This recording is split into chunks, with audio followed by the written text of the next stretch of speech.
एक समय भगवान गणेश उसी गुफा में खेल रहे थे जहाँ पर भगवान शिव ने कामदेव को भस्म किया था।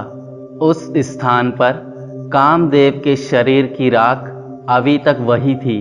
भगवान गणेश ने उसी राख से एक प्रतिमा बनाई और उस प्रतिमा को जीवित कर दिया।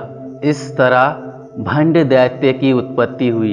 यह भंड कामदेव की तरह ही सुंदर था। इस भंड को भगवान गणेश ने शिव जी की तपस्या करने का आदेश दिया। इस भंड ने गणेश जी के आदेश अनुसार भगवान शिव को तप के द्वारा प्रसन्न कर लिया और वरदान में 60,000 वर्षों तक त्रिलोकी पर शासन प्राप्त किया। इसके बाद दैत्य भंड ने देवताओं को जीत लिया। यहाँ तक कि भगवान शिव के वरदान के कारण भगवान विष्णु ने भी इस भंड को परास्त नहीं किया। जब यह भंड अहंकार के कारण अधर्म के मार्ग पर चलने लगा तो इसने अब भगवान गणेश के स्थान पर शुक्राचार्य को अपना गुरु बना लिया। इस तरह भंड दैत्य को सृष्टि पर शासन करते हुए 60,000 वर्ष बीत गए। तब देवताओं ने इस दैत्य को पराजित करने के लिए जगत जननी माँ जगदम्बा की शरण ली और माता की आराधना करने लगे। जब शुक्राचार्य को इस बात का ज्ञान हुआ तो उसने भंड दैत्य को देवताओं पर आक्रमण करने के लिए कहा और फिर दैत्य भंड ने देवताओं पर आक्रमण किया, परंतु माँ जगदम्बा ने देवताओं की रक्षा के लिए दैत्य और देवताओं के मध्य एक दीवार प्रकट कर दी, जिसे दैत्य भंड ने अनेक दिव्यास्त्र चलाकर तोड़ने का प्रयत्न किया, परंतु तोड़ नहीं पाया और अपने राजधानी वापस लौट गया। उसके बाद देवताओं ने माँ जगदम्बा को प्रसन्न करने के लिए एक यज्ञ किया और उस यज्ञ में से एक दिव्य पुंज प्रकट हुआ और उस प्रकाश पुंज में से माँ जगदम्बा त्रिपुर सुंदरी के रूप में प्रकट हुई। उनका एक नाम ललिता देवी भी हुआ। माता का स्वरूप मनोहर था।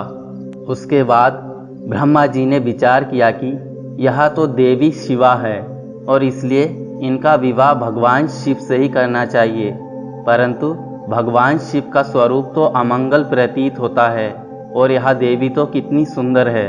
इनका और शिव जी का कोई मेल नज़र नहीं आता।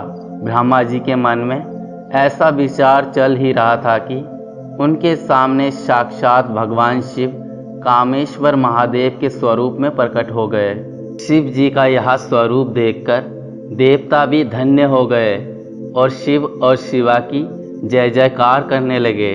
उसके पश्चात वहाँ पर भगवान विष्णु भी प्रकट हो गए और उन्होंने भगवान शिव का पुरोहित बनना स्वीकार किया। स्वयं भगवान विष्णु ने भगवान कामेश्वर का त्रिपुर सुंदरी माँ अंबिका के साथ विवाह करवाया।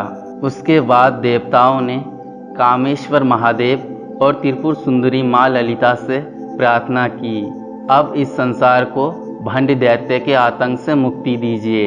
यह सुनकर स्वयं कामेश्वर महादेव ने माता को कामेश्वरा अस्त्र प्रदान किया, क्योंकि भंड दैत्य की उत्पत्ति कामदेव के राख से हुई थी, इसलिए उनका अंत भी कामेश्वरा अस्त्र से ही होना था।